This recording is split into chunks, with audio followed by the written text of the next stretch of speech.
ჩვენ თუ ვიქნებით შემდგარი ადამიანები და ვიქნებით ბედნიერები, შანსი არ არის, რომ სუდი დედა იქ. ძალიან ბევრი შიში მქონდა, იმიტომ რომ ვიყავი გამოუცდელი. არის რაღაც პერიოდები, რაც ალბათ იმდენად რთული იყო, რომ twins აქვს დაბლოკილი არ მახსოვს. მეგონა რომ მაგალითად ბავშვი არ მიყვარდა.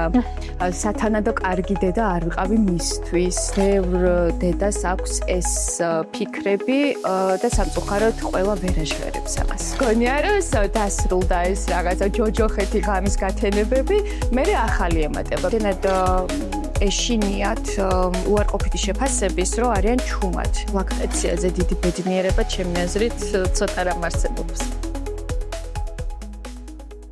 მოგესალმებათ დედების პოდკასტი. მე ნინი ვარ. დღევანდელი ჩვენი სტუმარი არის ანი ბებია. ანი, მოგესალმები. ზოგადად დედობა არის ძალიან რთული გზა. რატომღაც ყველა ხშირად ესე უფრო მარტივად უდგება ხოლმე ამ პერიოდის დასაწყისს, მაგრამ საკმაოდ რთული არის. ძირითადი ჩვენი თემა არის დედობა, დედობის შემდეგი რთული ეტაპები, ესე ვთქვათ, რა უნდა გაიაროს დედამ და ამ თემის გარშემო ვისაუბრებთ. ჩვენი დღევანდელი გადაცემის სპონსორი არის მილინპარასი. მილინპარასი არის ბრენდი, რომელიც დედისა და ბავშვის საუზმეს აჯანსაღებს და სასარგებლო ნუტრიენტებით ავსებს. მშობიარობას და მის შემდეგ პერიოდზე სტანდარტულად მხოლოდ დადებითი გვესმის. თქვენთვის როგორია, შენი გადმოსახედიდან როგორი იყო მშობიარობის, ესე ვთქვათ, შემდეგი ეტაპი, დასაწყისი? როგორ დაინახე შენი თავი ამ პერიოდის განმავლობაში? რთული იყო ეს გზა თუ უფრო მარტივად გაიარა? ხო, იცი რა არის ძნელია ზოგადად ამ თემაზე ისე ვისაუბრო, რომ ყველაფერი ჩავატიო, იმიტომ რომ ძალიან დიდი თემა არის რა. ჩემ შემთხვევაში იმას ვიტყვი, რომ მე არ ვიყავი მომზადებული.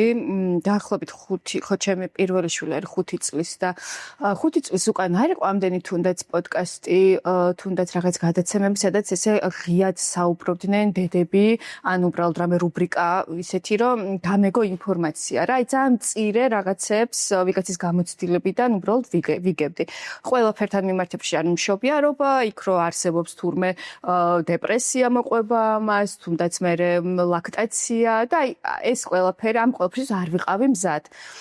და ჩემ შემთხვევაში საკმაოდ რთული აღმოჩნდა, იმიტომ რომ მაინც ჰორმონები პლუს თავისას შვება, გამოუცდელობა და ასე შემდეგ. ანუ ინფორმაციას მაინც ძირითადად საიდან იღებდი? აი რა ნაბიჯებს დგამდი იმ პროცესის განმავლობაში, როდესაც აი თუნდაც რო გაიგერო ოსლად იყავი, თუნდაც იმ შემდგომი პერიოდის განმავლობაში.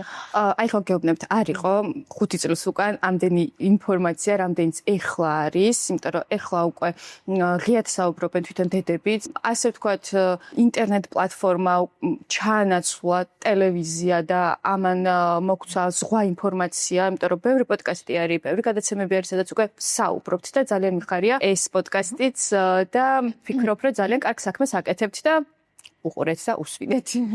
ხშირად ამ პროცესს არომატიზებენ. ჩვენთვის როგორი იყო ეს პროცესი? ანუ უფრო ეს თუ უფრო რთულად გაიარე? იცი რა არის ზოგადად პირველი, როცა გამოცდილი არ ხარ და პირველი შვილი გიჩნდება, ჩემ შემთხვევაში ვისაუბრებ და არ ვისაუბრებ ზოგადად, იმიტომ რომ რაღაცა არასწორი ინფორმაცია არ მინდა რომ გავაჟღეროთ. ჩემ შემთხვევაზე ვიტყვი მხოლოდ ძალიან ბევრი შიში მქონდა, იმიტომ რომ ვიყავი გამოუცდელი, იმიტომ რომ არ მქონდა ინფორმაცია და პლუს ამას როცა მართლა ეს ჰორმონების ამბავიც ემატება, იქ ფსიქოლოგიური ამბავი, იქ დეპრესია შემოდის, ბევრი მიზეზის გამო, იმიტომ რომ ახალ არსებაზე პატარა არსებაზე ხარ პასუხისმგებელი და არ იცი რა უნდა გააკეთო. მოკლედ ძალიან რთული იყო ჩემ შემთხვევაში. აი როგორ გაიხსენებ იმ პერიოდს, რომ შენ უკვე ის ანი აღარ ხარ დედა და რაღაც შენში რაღაც ცვლილებებმა გაიარა? საკმაოდ რთული იყო. არის რაღაც პერიოდები, რაც ალბათ იმდენად რთული იყო, რომ twins აქვს დაბლოკილი არ მახსოვს. აი მაგალითად 4 თვემდე რომ გავაჩინე პირველი ბავშვი, რაღაცები არ მახსოვს, იმიტომ რომ მახსოვს, რომ აი ეს იმდენად შოკურ მდგომარეობაში ვიყავი და იმდენად ვერ ვხვდებოდი, რომ აი ახალ ეტაპზე გადავედი ყველაფრით, რომ რაღაცა ტვინმა ცოტა დაბლოკა. იმიტომ რომ ბევრი შიში მქონდა, მაგალითად ის, რომ მეგონა რომ ცოტა ისეთი არ ვიცი ხა ეს უნდა გავაჟღერო თუ არა, მაგრამ მეგონა რომ მაგალითად ბავშვი არ მიყვარდა. სათანადო კარგი დედა არ ვიყავი მისთვის და მოკლედ ბევრი შიში. დანაკარგი ხო იყო თუ რაღაცა ახლის აღმოჩენა იყო? არა, დანაკარგი არ მგონია რომ იყოს, იმიტომ რომ ამას მოყვება ზუსტად რომ ახლის აღმოჩენა.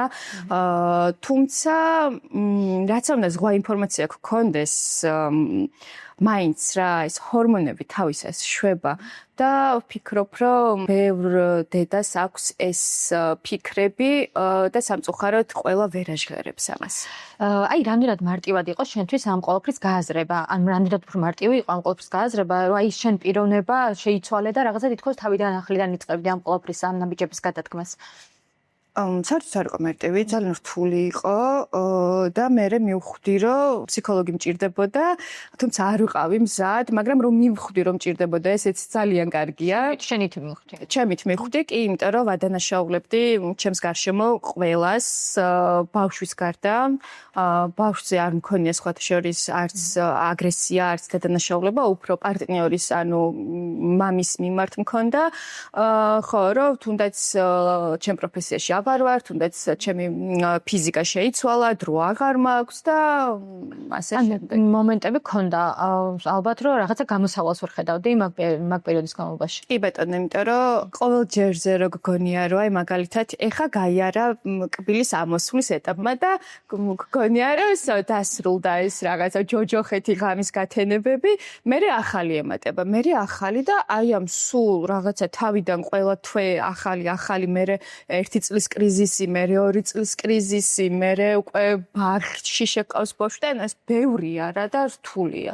აი თუ ქონია ესეთი მომენტი, როდესაც შენში ქალმა რაღაცა უკანა ფონზე გადაიწია და აი უფრო დედამ წინ კი, რა თქმა უნდა, კი, ეს იყო და ახლა ვაცნობიერებ ოღონდ ამას და ახლა ვფიქრობ ამაზე, იმიტომ რომ მალევე დაემთხვა ჩემ შემთხვევაში მეორე ორსულობა და მშობიარობა და ასე ვთქვათ გაიწელა რა გამოჯანსაღება ჩემი და თუნდაც აი ამ ყველაფერს მიხვედრა, რომ რაღაცა ქალმა უკან გადაიწია და ჩაანაცვლა დედობა. ანუ ესეთ კითხვა მაქვს, ქონია თუ არა საკუთარ თავთან დანაშაულის გრძნობა და გლიდა თუ არა რა ეს დედობის პროცესი და გინდოდა თუ არა რომ ეს რაღაცა ეს პროცესი ან უკან დაგებრუნებინა ან რაღაცა სხვა სიტუაციაში აღმოჩენილიყავე. იცი რა თქმა უნდა მღლიდა, თუმცა აი ეგ არ მქონია რომ რაღაც უკან დავაბრუნებ და ესენით არ იყოს, არა, არ მქონია.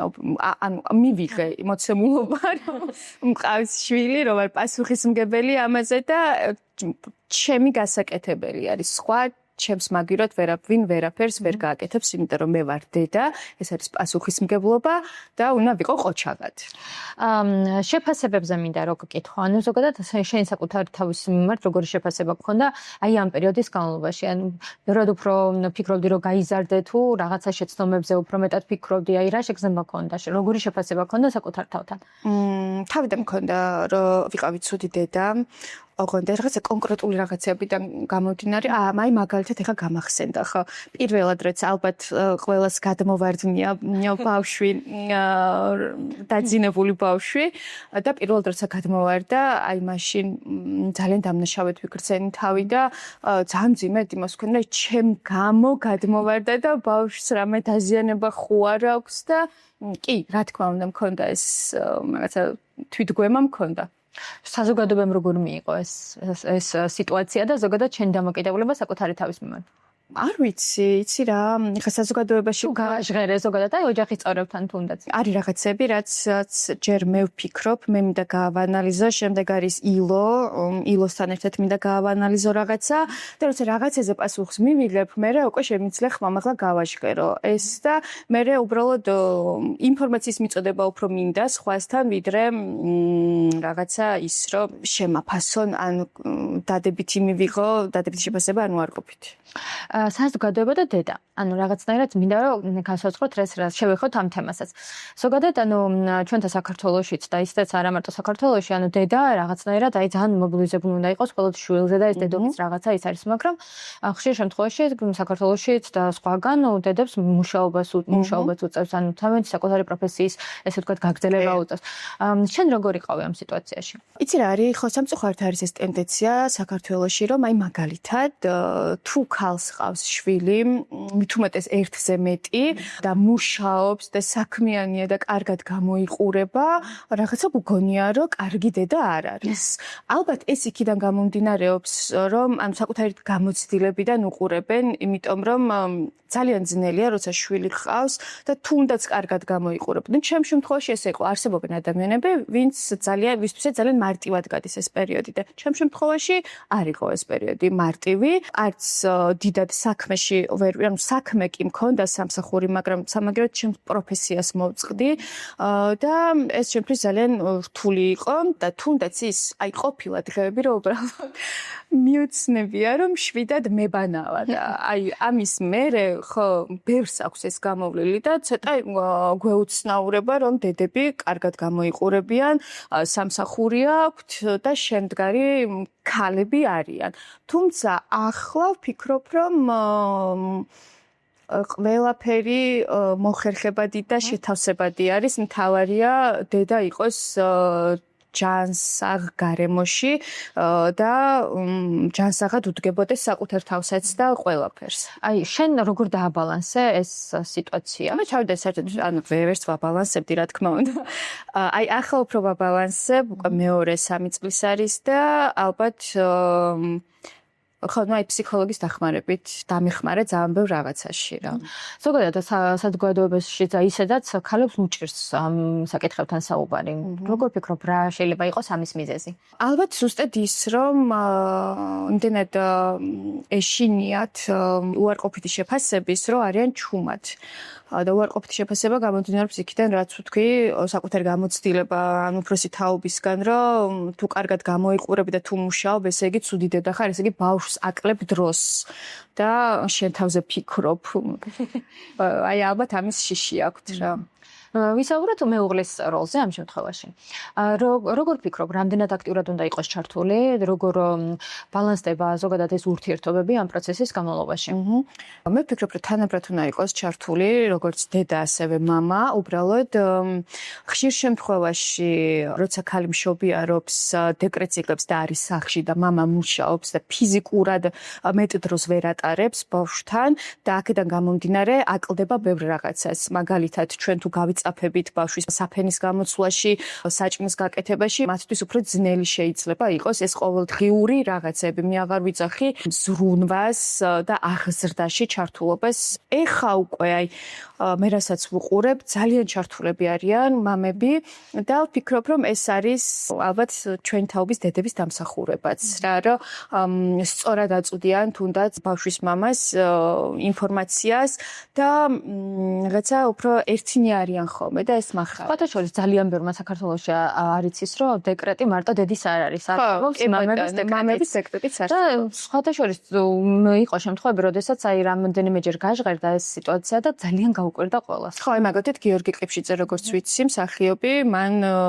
ესე დეკრეტი აიღო სამსახურში თეატრიდან და კი, არსებობს ესეც, თუმცა ხო ინფორმაციის ნაკლებობა იწვევს ძალიან ბევრ ქაოტურ მდგომარეობას. შენ ამ სიტუაციაში მაგალითად რა უფრო მეტად გჭირდებოდა მხარდაჭერა, გვერდში დგომა, საუბარი? ყველაფერი მჭირდებოდა და ილოსგან ყველაფერი მქონდა და ეს რაღაცა დანაკლისი, მარტო თავს მაგ მხრივ არ გვრცნობდი, პირიქით ძალიან დიდი საყრდენი მყავდა ილო და ილო რო არ მყოლოდა ამ მიდგომებით, როგორიც მქონდა, ალბათ უფრო გამიჭირდებოდა. ანუ ემოცია, რომელზეც შენ გამოგიცდია, მაგრამ ხშირ შემთხვევაში დედები მომავალ არ საუბრობენ ამ ემოციებზე. რავი, თუნდაც ის, რომ შეიძლება გეგონოს, რომ არ გიყვარს. ალბათ ის, რომ შეიძლება გეგონოს, რომ მაგალითად მე მოსმენილი მაქვს ერთი გოგონასგან, რომ ლაქტაცია, იმიტომ არ უნდოდა ბავშვთან, რომ ვფრიდა, რომ მისი სხეული იყო გამოყენებული, შეწყვიტა კი არა და არც და მალევე. არც უცდია. ხო, რა, ან ლაქტაციაზე დიდი ბედნიერება ჩემი აზრით ცოტა რამ არსებობს. გაიარე ეს პერიოდი. კი, რა თქმა უნდა. წიმოდ გაიარე თუ მარტივად? ძალიან მარტივად გავიარე, ძალიან. პირველიც და მეორეც. ერთადერთი დანებების მომენტი იყო რთული ორივესთან.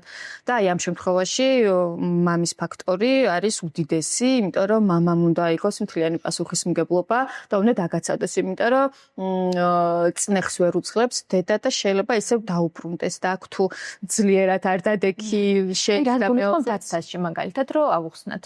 აი მაგალითად როცა ბავშვი მიჩვეული არის ძუძუთი კვებას და უკვე უნდა დასრულდეს, კი რა თქმა უნდა დაიწყო კვებების ამოღებით, ანუ ეს ერთ დღეში არ უნდა მოხდეს, უნდა შემცირდეს. ჩემ შემთხვევაშიც იყო ეს შემცირება, თუმცა აი როცა ამოვუყურებ, всё, დღეს დავასრულეთ და ბავშვს რო უნდა შენთვის დღისთვის ძალიან მძიმე არის, როცა ბავშვი ტივის უნდა და ამის გული არ მიგდის რომ და ამ შემთხვევაში ფიზიკურადაც უნდა ეცადო რომ მამა ჩაერთოს აუცილებლად. როგორ ერთვება მამა ამ პროცესში? შენი გამოცდილებით? ჩემი გამოცდილებით ძალიან კარგად მახსოვს მეორე ბავშვზე, ბაგებში ვცხოვრობთ და გადათხრილი იყო, მოკლედ მთელი ბაგები, იმიტომ რომ გზას აგებდნენ რა 4 თვე იყო გადათხრილი და საფხულში, აი ამ იმაში ბუხში და რაღაცაში უწყევდა სახიდან გაყვანა და დაძინება. და ჩაყავდა პარკინგზე და ესკალაიტერები და ისინი ტრაქტორები რო ეყვანათა ეთობდა და ხო, აი ამითი 3-4 დღე ილო აძინებდა და ამშვიდებდა. და შენ ეს პროცესი ესე მარტივად ჩაიარა, არანაირი დახმარება არ დაგჭირებია ამ ლაქტაციის პერიოდში და არც მერე ალბათ. არანაირი საერთოდ, იმიტომ რომ ხო, აქ უკვე ინფორმაცია გამოცდილებაც მქონდა პირველი ბავშვიდან და ინფორმაციაც უკვე საკმაოდ ბევრი მქონდა და უკვე ვიცოდი რა როგორ უნდა გამეკეთებინა. როგორც დედა საკუთარი თავის მიმართ კრიტიკული ხარ? ძალიან.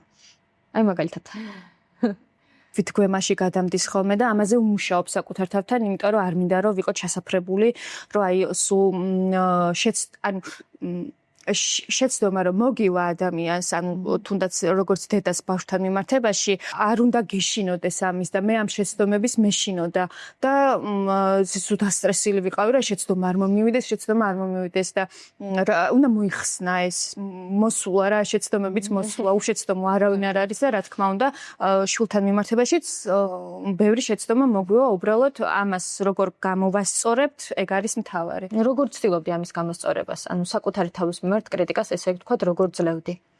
აქ უკვე ბავშვთა ფსიქოლოგს ვრთავდი და ვიღებდი რჩევებს, იმიტომ რომ რთულია დედა რო ხარ, რაღაცებს, ანუ ემოციები გათიშო და რაღაცნაირად რაციონალურად მიუდგე რიგ საკითხებს და საჭიროა ემოციის გარეშე ხანდახან რაღაცის გაკეთება და აქ ანუ ფსიქოლოგის დახმარებით ვუმკლავდები მოკლედ. მინდა რომ ბავშვების თემასაც შევეხოთ ცოტათი, ანუ ზოგადად ეხლა ძალიან ისე არის ხოლმე წამოსული ტენდენციად, რომ ბავშვები უნდა ვესაუბროთ, რაღაცნაირი მიდგომებიც ძალიან შეიცვალა. შენ როგორ უყურებ ამ მიდგომებს და ზოგადად როგორ დამოკიდებულებაში ცდილობ აი რაღაცას რო აშავებს პირობითად ბავშვი, როგორ ცდილობ რომ აუხსნა, როგორ მიუთითებ მის შეცდომებზე?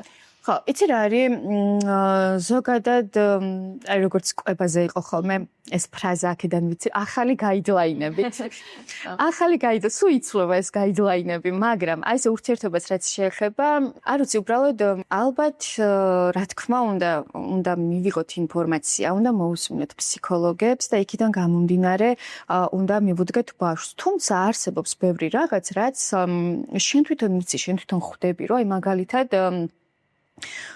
არ უნდა უთხრა ბავშვს, რომ შენ ხარ ცუდი, რომ ის არის თუნდაც ცუდი. უნდა აუხსნა, რომ ეს არის ცუდი საქციელი, რომ ეს არის კარგი საქციელი. აი ესეთი ელემენტარული სიტყვებით, ელემენტარული ფრაზებით და ელემენტარული მიდგომებით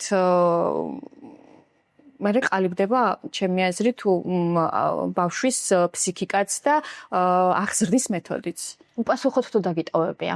ან თუნდაც მარტივი მიზეზი.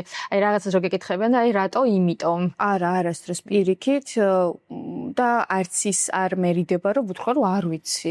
ანუ მართლა არ ვიცი. და ვეცდები გავიგო, ან რა არსებობს რაღაც კითხვები, რაზეც მარც მაქვს ახლა მე პასუხი. მაგალითად, ახლა უკვე უფროსმა დაიწყო კითხვები სამყაროზე, ღმერთზე და ასე შემდეგ და რაღაცები არსებობს, რაზე პასუხიც არ მაქვს და ვეუბნები რომ არ ვიცი, არ მაქვს. და ოღონდ მანამდე რა კითხვებიც არის ეს ელემენტარული 10 ჯერ და 100 ჯერ რო გეკითხება დღეში 10 ჯერ და 100 ჯერ ვცემ პასუხს. მინდა რომ დაუბრუნდეთ ორსულობის პერიოდს. როგორ გაიარა ზოგადად ეს ორსულობის პერიოდი? მზად იყავით თუ არა ფსიქოლოგიურად ამ მომენტისთვის? როგორ გადალახა ეს პროცესი? არა, არ ვიყავი მზად ფსიქოლოგიურად. პირველი ორსულობა არც თუ ისე კარგი მქონდა. მაგრამ მეორე ორსულობა ბევრად უფრო მშვიდი მქონდა, ბევრად უფრო მშვიდად შევხვდი თვითონ უკვე ბავშვის გაჩენასაც, აი პირველ დღეებს რომ ახსენდება პირველ ბავშვზე როგორი ვიყავდა მეორეზე, ბევრად უფრო მარტივი იყო, მაგრამ ხო პირველი ძალიან რთული იყო. ანი, როგორ შეიცვალა შენი პიროვნება მის მერე, რაც დედა გახდი? ამას ვამბობ სულ, რომ როცა დედა გავხდი, ჩემი ცხოვრების ათვლა თითქოს აქედან დაიწყო, იმიტომ რომ ყველაფერს ან სამყაროს შევხედე სხვანაირად, ამომიტრიალდა. სხვა ფასეულებები, ანუ აქამდეც რა თქმა უნდა ხა რაღაც ფასეულებები გაგაჩნია ადამიანს, მაგრამ ანუ აი გიყირავდება რა, უფრო ფართოდ უყურებ მე ყველაფერს და იმასაც ვამბობდი, რომ ვფიქრობ, რომ სამსახიობო ამბავშიც აუცილებლად აი მშობელი უნდა იყო, აი ეს განცდები უნდა გქონდეს გავლილი, რომ ზუსტად გააკეთე და ზუსტად ითამაშო მაგალითად რაღაც პერსონაჟები და ასე ვუყურებ ანუ ცხოვრებაშიც. როცა მშობელი ხარ, არ აქვს მნიშვნელობა დედა თუ მამა, მაგრამ ამ შემთხვევაში ხო დედა უფრო, იმიტომ რომ სხვა უხილავი ძაფი არსებობს დედასა და შვილს შორის და მე ამის მჯერა და ვგრძნობ. აი ძალიან დიდი ბედნიერება და ძალიან გაძლიერებს. და თუ აი ამაზე კონცენტრირდებით უფრო და არა აი უარყოფითზე რომ მაგალითად ჰორმონებმა იცის შემოტევა მშობიარობის შემდეგ და შეიძლება დეპრესიისკენ წავიდეთ, ბევრად კარგი იქნება რომ აი კარგზე კონცენტრირდეთ, იმიტომ რომ მართლა უდიდეს ძალას გვაძლევს დედად გახდომა. იმის დამოუხედავად რომ ვკარგავთ ასე ვთქვათ საკუთარ თავს, საკუთარ თუნდაც რა ვიცი, ჩემ შემთხვევაში პროფესიას და აი ამ სირთულების მიუხედავად აი ამაზე თუ ვიქნებით რომ აი მართლა როგორ გაგვაძლიერა დედობა, ვფიქრობ რომ ეს არის გამოსავალი არა, მაგრამ სწორი ნაბიჯი კარგად გახდომის. აი, ხშირ შემთხვევაში, ესე ვთქვათ, დედის ამოსავალი, ესე ვთქვათ, მე ხდება რატომღაც შვილის გაჩენის მერე შვილი, ანუ ამოსავლის წყარო, ესე ვთქვათ და აი ყველაფერი ესე თავისი რაც არის, ხო და საკუთარ თავს კარგად გადადის უკანა მხარეს. კი ბატონო, ჩემ შემთხვევაშიც ასე იყო და აი მაგალითად მე ზოგადად არც არასდროს არ მიყვარდა ესეც და ასე რომ ვთქვათ გამოპრანჭვა, მაგრამ აი ამ თემას შევეხოთ. ჩემი შვილი მეუბნებოდა, როცა ვიცმევდი ფერად კაბას, იშვიათად, აი ვიღაცის დაბადების დღეზე რომ მიდიხარ და იპრანჭები და აი ტუჩსაცხს რომ ვიცმევდი და კომპლიმენტი რომ მითხრა, აი მანდ მივხვდი, რომ ხო, ანუ პირიქით ის კი არა რომ ანუ ბავშვსაც უხარია, ბავშვსაც უხარია, როცა ბედნიერია, ხო, თუ პირიქით აი იმაზე ვიფიქრებთ, რომ ჩვენ თუ ვიქნებით შემდგარი ადამიანები და ვიქნებით ბედნიერები, შანსი არ არის, რომ ცუდი დედა იყო, აი გამორიცხულია, იმიტომ რომ ბავშვი გრძნობს შეგრძნების დონეზე, ავი ენერგეტიკის დონეზე გრძნობს დედის მდგომარეობას და დედისთვისაც ანუ ადამიანისთვის საჭირო არის, რომ ანუ სოციალური არსებები ვართ და საჭირო არის, რომ იყოს პროდუქტიული, სამსახური კონდეს, ან არ ვიცი, არ იყოს ბავშვზე მიმაგრებული 24 საათი. ასე რომ ეს როგორც დედისთვისაც ძალიან საჭირო არის, ბავშვისთვისაც ძალიან საჭირო არის, რომ დედას ჰქონდეს, ასე ვთქვათ, საქმე რა და არ დაივიწყოს, რომ ადამიანია და ქალია. მშობიარობის შემდგომ უკვე ყველაფერი იცვლება. რაღაცნაირი შემცხვანელი ხდები, ცხოვრების წესი იგეცვლება, სხვა ეტაპზე გადადიხარ. თუ გენატრება ის პერიოდი, როდესაც აი სანამ ეს მშობიარობის, ორსულობის პერიოდი დაიწყებოდა. კი, რა თქმა უნდა და ალბათ ყველა დედას ენატრება ეგ, იმიტომ რომ ჩემს შემთხვევაში და ჩემს მაგალითს მოვყვები. მოკლედ, წამოვედი თეატრიდან ბავშვის გაჩენის შემდეგ, იმის და მიუხედავად, რომ ვმუშაობდი, ტელევიზია იქნებოდა ეს თუ რაღაცა დაქალების გადაღება იქნებოდა, თუ ან ესეთი პატარ-პატარა რაღაცეები, აი მაინც ის, რომ ყოველდღიური მისვლა თეატრში, თუნდაც ის გართობა, მეგობრებთან შეხვედრა, როცა გინდა სახლიდან ადგები და წახვალ, როცა გინდა დაიძინებ, სადაც გინდა მოგინდა პირობითად თბილისიდან ბათუმში წასვლა და გართობა, ანუ წახვალ და ეს რა თქმა უნდა მენატრება და ალბათ ყველასაც ენატრება და მით უმეტეს რომ მე დაილო მარტოები ვზრდით ბავშვს და ანუ ვერავის ვერ ვუტოვებდით, არც ძიძა ყოლია, ძალიან ორი კვირა ვყავდა ძიძა და მოკლედ ძალიან რთული იყო და აი განსაკუთრებულად მენატრებოდა და ეხა ვინას გავურებ იყო, იმიტომ რომ უკეთესად დიდები არიან, ღამე რო იძინებენ, აღარ იღვიძებენ და შემიძლია რომ დაიძინებენ, დედაჩემს დავუტოვო ბავშვები და გავიდე და ჯერ მაინც ორჯერ მოხდა სულ ესეთი რაღაცა, რომ აი ბავშვების გარეშე მე და ილო სადღაც წავედით და ეს ორჯერ რომ მოხდა, ეს ჩემთვის უკვე იმხელა ბედნიერება არის, რომ თავს ხო ეცეთ და ცოცხლად გგრძნობ ხო? აი ძიძა ახსენა შენ მაგალითად ორი კვირა გყავდა. შენი გადაწყვეტილება იყო პირობითად ეს რომ შენ გაგეზარდა შენი შვილები თუ რამე მაგალითი ქონდა და მოგიტო გადაწყვეტა. იცი რა მე მინდოდა რომ მე გამეზარდა ბაღის ასაკამდე, თუმცა ხო აი იმიტომ რომ მაგალითად გადაღებები მე და ილოს ერთად გქონდა, ან ერთად უნდა ყოფილიყავით გადაღებაზე, ვერც ილოს დავუტოვებდი ბავშვს, ვერც მე დავიტოვებდი. ხო და აქედან გამომდინარე საჭიროება მომიტანა ეს. თუმცა ორი ძიძა გამოვიცვალთ, ორივე ძალიან ცოტა ხანს იყო ჩვენთან. და მივხვდი რომ ალბათ ძალიან დიდი პრობლემა არის ჩემში.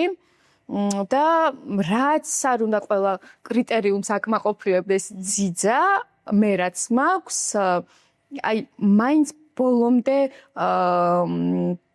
ვერ მოვეშვებოდი რა და ეს უკვე ჩემი პრობლემაა, მე არ ვამბობ რომ რაღაცა ცუდი ადამიანები ნდობის ფაქტორიც ხო, იმიტომ რომ თვლიდი რომ აი პირველიდან 3 წლამდე ყველაზე მნიშვნელოვანი პერიოდია ბავშვისთვის, მაშინ ყალიბდება ბევრი რამ და ფიზიკურადაც მეტად უნდა იყოს მშობელი და აი ამას რო ვიყავი ჩაფხაუჭებული, არ მინდოდა რომ აი მაგალითად ვიღაცისგან რაღაცაც თუნდაც ისეთი ფრაზა მიიღო, რომ აი ეს არ შეიძლება და მორჩა, ანუ არა უხსნა, რატო არ შეიძლება. აი ეს არ მინდოდა რომ მომხდარიყო და ამიტომ აი ესე მოხდა რომ ორივე ბავშვი გავზარდეთ მე და ილო. აღზრდის პერიოდში ცოტა ისეთი კითხვა შეიძლება, რომელმა უფრო მეტი დათმო, დედამ თუ მამამ?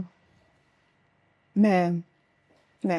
რატო გადაწყდა ეს პირობითად დედამ რატო უფრო მეტი დათმო ვიდრე მამამ? თუნდაც ილოს სამსახური უფრო მეტად შემოსავლიანი იყო ვიდრე ჩემი. ისე რომ ყოფილიყო რომ მაგალითად ანუ ჩემი ესეთი სამსახურები მქონოდა რომ შემოსავალი მე უფრო შემომქონდა ვიდრე ილოს მე ვფიქრობ რომ ძალიან მარტივად ილო იქნებოდა სახლში კი და ეყურებოდა ბავშვები კი ძალიან დიდი მადლობა რომ იყავით დღეს ჩვენი გადაცემის სტუმარი მე კი შეგახსენებთ რომ გამოიწეროთ ჩვენი გვერდი დაგვილაიქოთ და დაგვიწეროთ კომენტარები